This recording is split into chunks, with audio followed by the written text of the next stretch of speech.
We continue with the review of functions, and in this and the next video we will discuss some basic functions. The first one we look at is the linear functions f of x equals mx plus b.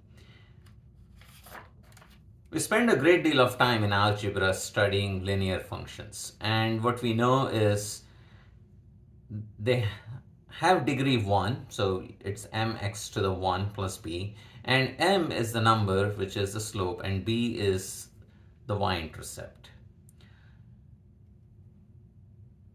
All right, in particular, if m is 0, then you get a constant function which is f of x equal to b. Then it's going to look like a horizontal line. So it will be a horizontal line. And in this case, the domain is everything. You can plug in any numbers from negative infinity to infinity. But the range is the singleton. So if this is, if it is y equal to b, that means the y-intercept is b and the range is that singleton b. Now, for every other linear function, the domain is going to be all real numbers, and the range is also all real numbers. Because when the line is not horizontal, it's going to hit every y value. The next function is the absolute value function. F of x equals absolute value of x. And if you recall the graph, it's a V-shaped graph. It goes in the first and the third quadrants. This is the graph. And again, you can plug anything for x. So that means the domain is, again, all real numbers, negative infinity to infinity. But the range is the set of all y values. So if you look at the y-axis, then if you go from bottom to top, then you don't see any graph for negative y values, because absolute value can never be negative. So the minimum is 0, the range starts at 0 and it includes 0, so that's why we have a bracket here, and it can take any positive value. So it goes from 0 to infinity. And the next example is of power functions. So when you look at power functions, f of x equals x to the n. So this includes f of x equals x, which is linear, f of x equals x squared, x cubed, and so on. And how do the graph of power function looks? Well, when you plug 0, you get 0. So let's first draw the graph of f of x equals x. So it goes through the origin because f of 0 is 0, and when f is 1, so let me go ahead and write down 1, 1, and let's go ahead and also do some labeling on the x and y axis. So that's negative 1, negative 2, and so on. Now f of x equals x is going to be this straight line that goes through the origin, and it has a slope of 1. So this is f of x equals x.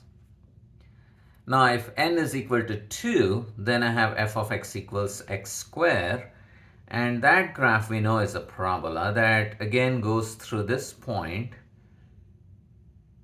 So it's going to be below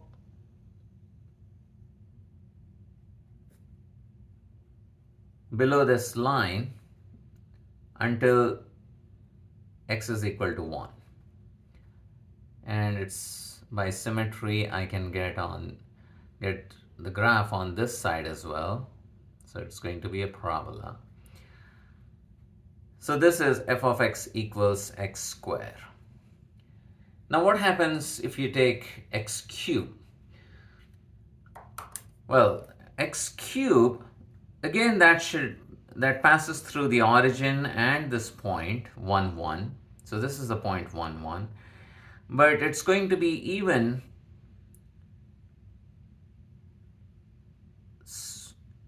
closer to the x-axis between 0 and 1.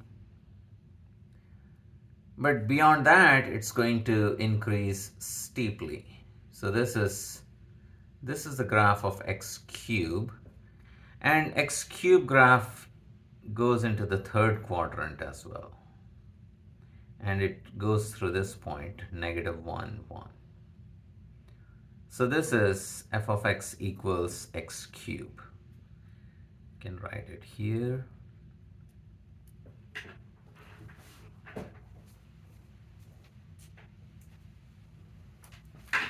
And f of x equals x to the 4, again between 0 and 1, that stays even closer to the x-axis, goes through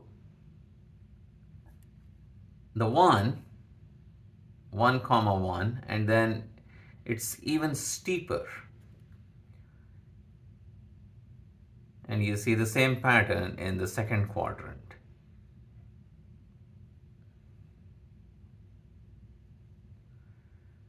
So it's like x squared, but it's going to be flatter between negative 1 and 1, and it's going to be steeper beyond those limits.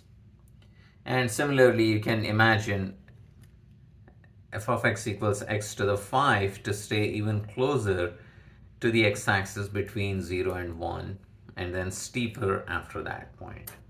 So these are all examples of power functions. And the domain, you can plug any real number. So you get negative infinity to infinity. But what is the range? Well, when the degree is odd, so range, if the degree is odd, like f of x equals x or x cubed, the range is, again, everything from negative infinity to infinity for odd n. But if n is even, like x squared or x to the 4, so this green graph is that of x to the 4, then the range cannot include any negative numbers, which means it's going to be all non-negative real numbers from 0 to infinity, including 0, but not including 0 and then going to infinity. Now the next example is on polynomial functions. So polynomial functions are more general than the power functions because now you have some coefficients and also you may have more than one term. So it looks something like you have nth power and then you may have n minus 1th power and so on. a2x squared plus a1x plus a0.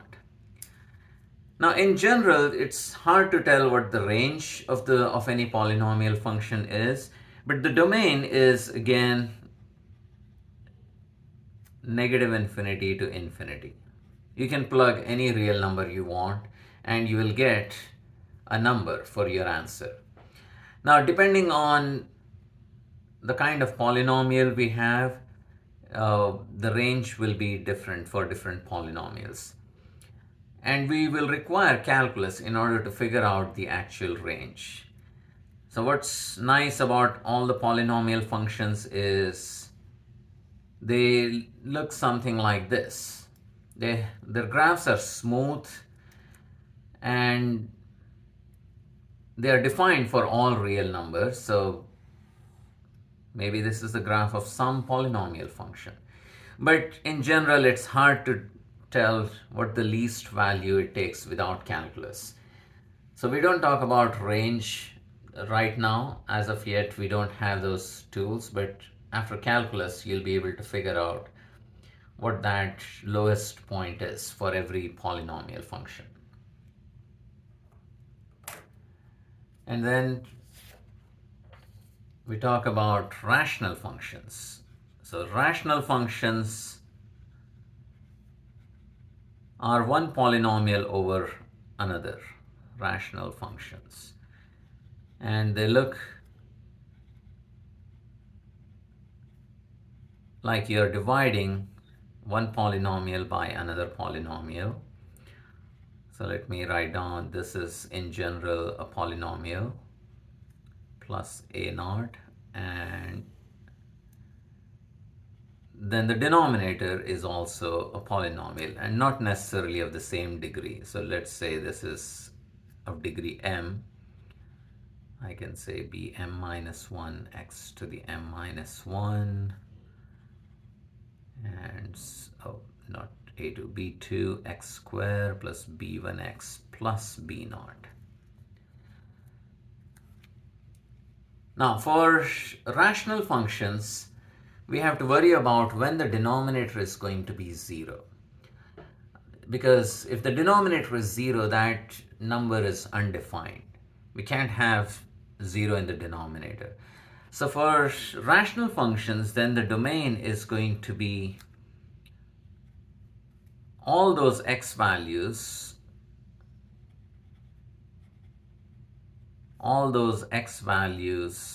for which the denominator is not 0.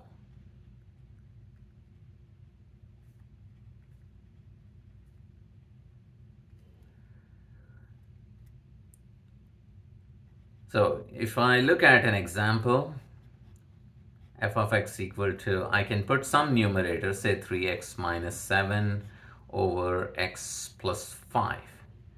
Then the domain for this rational function is all those x values where the denominator is 0. I should remove that. So I can write this as all those x values which are not negative 5. Or in other words, I can write this as negative infinity to negative 5 union negative 5 to infinity. So I'll have to look at each rational function separately, look where the denominator is 0 and get rid of those numbers from the x-axis for the domain. And again, range, it just depends on the rational function. We need to look at several other things before we can discuss the range of rational functions. Now we look at root functions. Let's go ahead and write it here. So root functions look like power functions, but they are x to the power not n but 1 over n, or I can write this as nth root of x.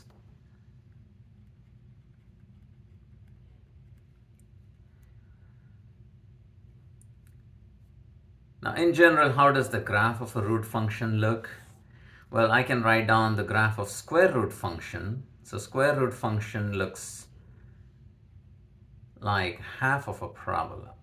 So this is the x-axis, y-axis, and this is the graph of square root of x. And similarly, I can talk about cube root of x and higher roots of x. And depending on what the exponent or what the denominator is, if I have square root, then I cannot input negative numbers. So domain is going to be 0 to infinity if n is even. And the range is also going to be the same.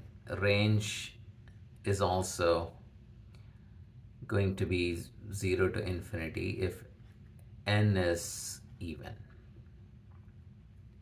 Now if n is odd, however, We can even input negative numbers. So for example, in cube root of x, I can input negative numbers. So for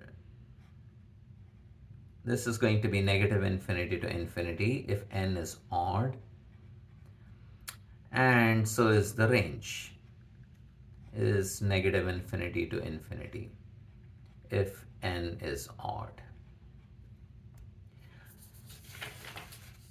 So this is a list of some basic functions, and for calculus what we want to know is to definitely find the domain, and in some cases where possible we listed the range.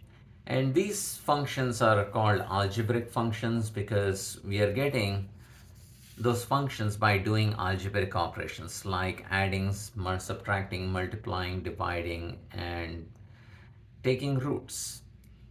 But the next video we will cover what are known as transcendental functions, and that would include exponentials and trigonometric functions and their inverses.